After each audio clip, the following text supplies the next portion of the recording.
Good morning, students. Today discuss about geography, chapter number 1, resources, task संसाधन. Last day discuss about this topics, different types of topic related to the संसाधन. Today discuss number 1, संसाधन. What is संसाधन? संसाधन क्या है?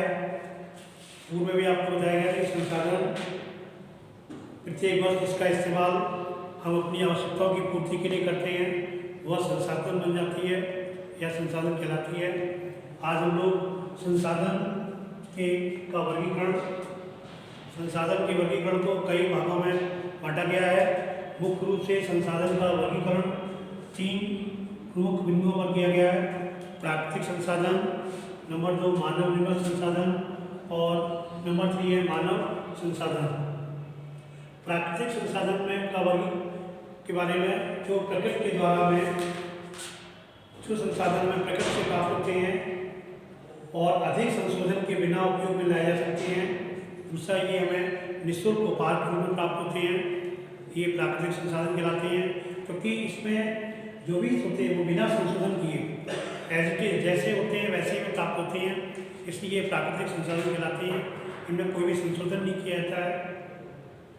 जैसे वायु है जिसमें हम सांस ले सकते हैं, पीने के लिए जल है जिसको हम लोग झीलों नदियों इनके द्वारा जल के रूप में प्राप्त करते हैं, जो सब में निःशुल्क के रूप में प्राप्त होते हैं। लेकिन कुछ परिस्थितियों में प्राकृतिक जो संसाधन बनते हैं उन सभी को थोड़ा सा में परिवर्तन किया जाता है अच्छी तरह से और प्रयोग करने के लिए। उसमें हम करने के लिए प्रौद्योगिकी या औजारों की आवश्यकता होती है और प्रौद्योगिकी और औजारों का प्रयोग करके उसको और मूल्यवान बना देते हैं। विभिन्न समूह और प्राकृतिक संसाधनों का जो वर्गीकरण है वो विभिन्न समूहों के रूप में किया जाता है, जिनमें मुख्य रूप से समूह है। सबसे पहला समूह है विकास अथवा या उपयोग के आधार पर प्राकृतिक संसाधनों का वर्गीकरण। दूसरा है उद्गम या उत्पत्ति के आधार पर प्राकृतिक संसाधनों का वर्गीकरण। थर्ड है विस्तृत रूप के आधार पर या भंडार के रूप में। विस्तृत रूप कब होगा? जब हमारे पास पर्याप्त मात्रा में उन प्राकृतिक संसाधनों का भंडार होगा, स्टोर होंगे हमारे पास। तो विस्तृत रूप से अथवा भंडारण के आधार पर प्राकृतिक संसाधनों का वर्गीकरण। और चौथा है वितरण के आधार पर, यानी उनको आपस में डिस्ट्रीब्यूशन के लिए, बंटवारा करने के लिए जो वितरण के आधार पर उन सारे प्राकृतिक संसाधनों का वर्गीकरण किया जाता है। इस प्रकार यहाँ पर प्राकृतिक संसाधनों को 4 मुख्य जो प्रकार थे उनके आधार पर वर्गीकरण किया गया है। सबसे पहले आते हैं विकास व उपयोग के आधार पर वर्गीकरण। विकास के आधार पर और उसका उपयोग करने के आधार पर जो वर्गीकरण किया गया प्राकृतिक संसाधन का, उसमें 2 प्रकार हैं। एक है वास्तविक संसाधन और एक है संभाव्य। वास्तविक संसाधन वो संसाधन होते हैं जो वास्तविक रूप से जिनकी मात्रा हमें ज्ञात होती है, इनकी हमें मात्रा पता है कि ये असंख्य हैं या सामने लंबे समय तक ये रहने वाले हैं। दूसरा, उसके साथ इन संसाधनों का इस समय उपयोग किया जा रहा है, कब किया जा रहा है, कब इनका नहीं हुआ। जैसे पश्चिम एशिया में खनिज तेल और जर्मनी के रूरल प्रदेश में है, वहाँ पर कोयले, महाराष्ट्र में दक्कन पठार की काली मिट्टी के भरपूर निक्षेप सभी वास्तविक संसाधन हैं। वहाँ पर भारी मात्रा में ये हमें प्राप्त होते, इसलिए वो सभी प्राकृतिक संसाधनों के वर्गीकरण में उद्गम और उत्पत्ति के आधार पर वो विकास के आधार पर वास्तविक संसाधन कहलाते हैं। संभाव्य संसाधन वे संसाधन होते हैं जिनकी संपूर्ण मात्रा हमें ज्ञात नहीं हो सकती है, जिनकी पूरी मात्रा को हम ज्ञात नहीं कर सकते हैं, वो संभाव्य, संभावना इनकी की जाती है, वो संभाव्य संसाधन कहलाते हैं। और इस समय उनका उपयोग नहीं किया जा रहा है।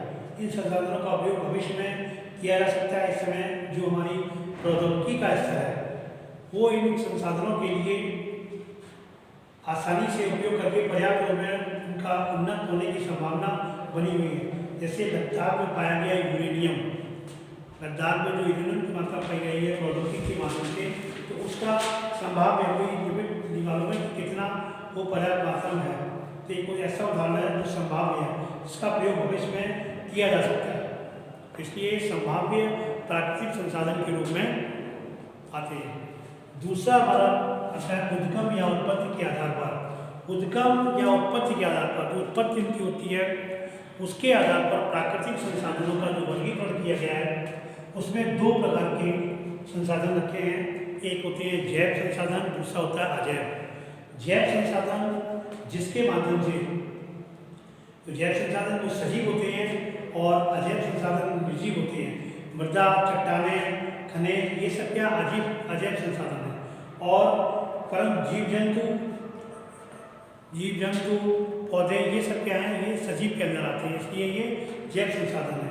और इनको अलग अलग से प्राकृतिक रूप से इनका प्रयोग भी किया जाता है, क्योंकि ये हमारे लिए जैव और अजैव दो एक अलग अलग संगठन हैं, उनमें उनका प्रयोग किया जाता है। जैविक्स में आती हैं और अजैव संसाधन के रूप में भी उनका प्रयोग किया जाता है।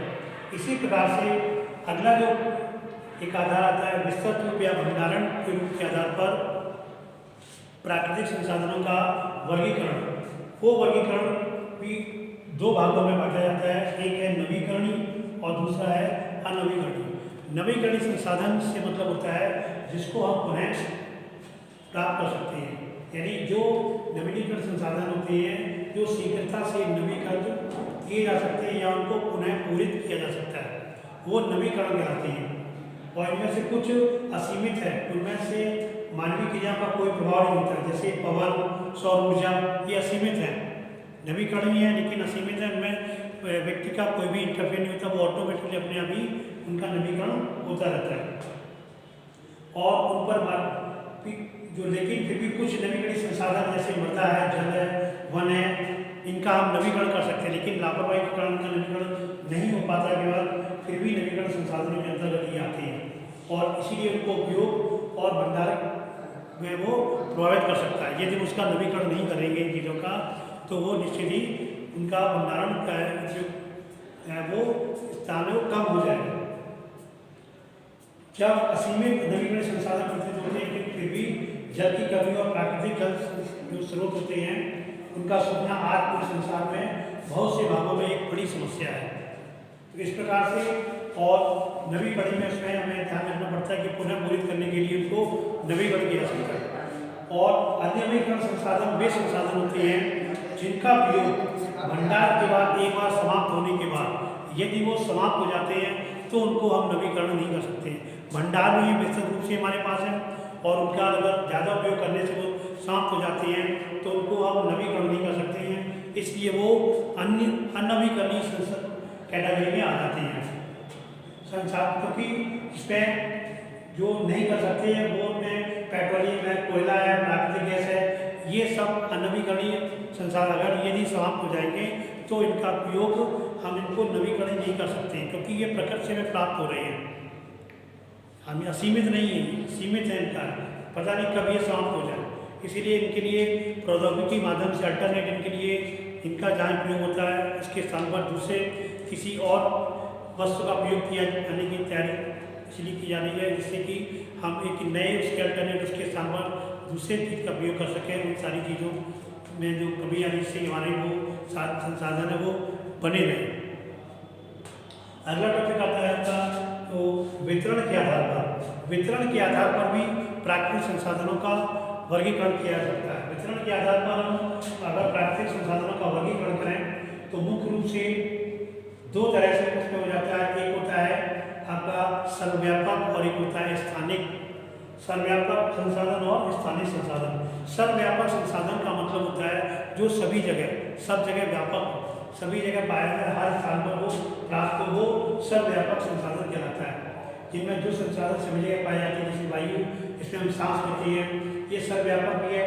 लेकिन जो संसाधन कुछ निश्चित स्थानों पर ही पाए जाते हैं वो स्थानिक कहलाते हैं। जैसे कि तांबा, लोहा, ये खनिज है तो कुछ समय आपने देखा होगा खनिज का वितरण जब करते हैं तो कुछ स्थानों पर तांबा पाया जाता है, कुछ स्थानों पर नहीं पाया जाता है। तो वो तांबा उत्पादक देश होते हैं या उत्पादक राज्य होते हैं जहाँ पर ये भारी मात्रा में पाया जाता है। तो ये असीमित होता है, कोई फिर निश्चित तो सभी जगह इनका वितरण असमान होता है कुछ, तो वो स्थानिक संसाधन कहलाते हैं। प्राकृतिक संसाधनों का वितरण भूभाग, ऊंचाई और जलवायु जैसे अनेक भौतिक कारकों पर निर्भर करता है। कि क्योंकि जलवायु होता है, वहाँ की जलवायु पे डिपेंड करता है, ऊंचाई पर कर सकता है, और उसके जो प्रभाव होते हैं, जो वितरण का भूभाग होता है, वो उस पर निर्भर करता है। पृथ्वी पर इन कारकों में भिन्नता होने के कारण संसाधनों का वितरण समान नहीं है, क्योंकि ये सारी चीज़ें, ये कारक उत्पन्न होने के कारण, जलवायु, ऊंचाई, भूभाग, उनका वितरण भूभाग, इसके कारण, क्योंकि उन्हीं पे निर्भर करता है, इसलिए एक समान जो वितरण है वो प्राकृतिक संसाधनों का एक समान सभी जगह जैसा नहीं है। दूसरा नंबर आता है मानव निर्मित संसाधन। मानव निर्मित संसाधन वो संसाधन होते हैं जो मानव के द्वारा निर्मित किए जाते हैं अथवा उनका निर्माण किया जाता है। कभी कभी प्राकृतिक पदार्थ संसाधन बन जाते हैं जब उनका मूल रूप से परिवर्तित कर दिया जाता है। कुछ ऐसे भी प्राकृतिक रूप में होते हैं जो संसाधन जिसे मानव के द्वारा परिवर्तित करके उनको संसाधन के रूप में बना दिया जाता है, जिससे कि वो मूल्यवान हो जाती है, क्योंकि हर चीज़ मूल्यवान लोगों को निश्चित ही संसाधन के रूप में वर्क करती है। लोहा ऐसा उस समय तक का संसाधन नहीं था जब लोगों ने उससे लोहा बनाना नहीं सीखा था, क्योंकि लोहा ऐसे ही लोहा में परिवर्तित किया जाता है। तो ये मानव निर्मित संसाधन, लोहा इसका प्राकृतिक संसाधन है, और लोहा जो है वो आपका मानव निर्मित संसाधन के अंतर्गत आता है। मनुष्य के प्राकृतिक संसाधनों में उपयोग सड़क, पुल, मशीन एवं वाहन बनाने में इनका उपयोग किया जाता है। जो मानव निर्मित संसाधन के नाम से जाने जाते हैं उनमें कभी कभी प्रौद्योगिकी का उपयोग करके मानव उनमें और अधिक परिवर्तन कर देता है और एक मानव निर्मित संसाधन बन जाता है।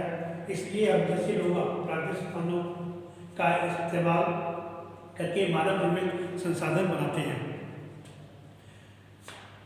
उसके बाद अगला जो वर्गीकरण संसाधन का आता है वो आता है मानव संसाधन, क्योंकि प्राकृतिक संसाधन हमारे भारी मात्रा में प्राप्त होता है, इसलिए उनका वर्गीकरण अधिकता मानव निर्मित, मानव के द्वारा प्रौद्योगिकी का प्रयोग करके या औजारों का प्रयोग करके उसमें परिवर्तन किया जाता है और एक नए संसाधन के रूप में उसको बनाया जाता है।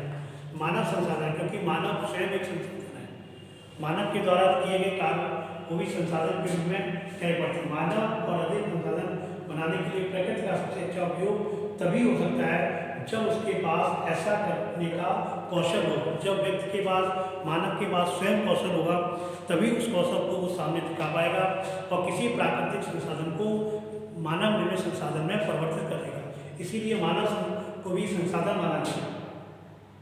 मनुष्य एक विशिष्ट प्रकार का संसाधन है, लोग मानव संसाधन है, क्योंकि सभी लोग मानव संसाधन है। किसी न किसी के अंदर हर कौशल छिपा होता है, उस कौशल का प्रयोग वो किसी दूसरी प्राकृतिक संसाधन की सहायता से उसको मानव निर्मित में परिवर्तित कर देते हैं। स्वास्थ्य और शिक्षा लोगों को भरपूर संसाधन बनाने में सहायता करती है। अधिक संसाधनों के निर्माण में समर्थ होने के लिए लोगों के कौशल में सुधार करना मानव संसाधन का विकास कहलाता है, क्योंकि जब उनमें कौशल में विकास हो जाता है तो वही क्या कहलाता है, मानव विकास संसाधन कहलाता है। जब हम कौशल के माध्यम से मानव अपने अंदर विकास करेगा, कोई नई चीज़ों का उत्पन्न करेगा प्रौद्योगिकी के माध्यम से, तो वो मानव विकास कहलाता है। आज ये प्राकृतिक संसाधन से संबंधित प्राकृतिक संसाधन के बारे में हम लोगों ने अध्ययन किया। इसी टॉपिक से संबंधित अगला टॉपिक हम लोग नेक्स्ट डे डिस्कस करेंगे। आज ये टॉपिक यहाँ पर समाप्त होता है। Thanks, have a good day.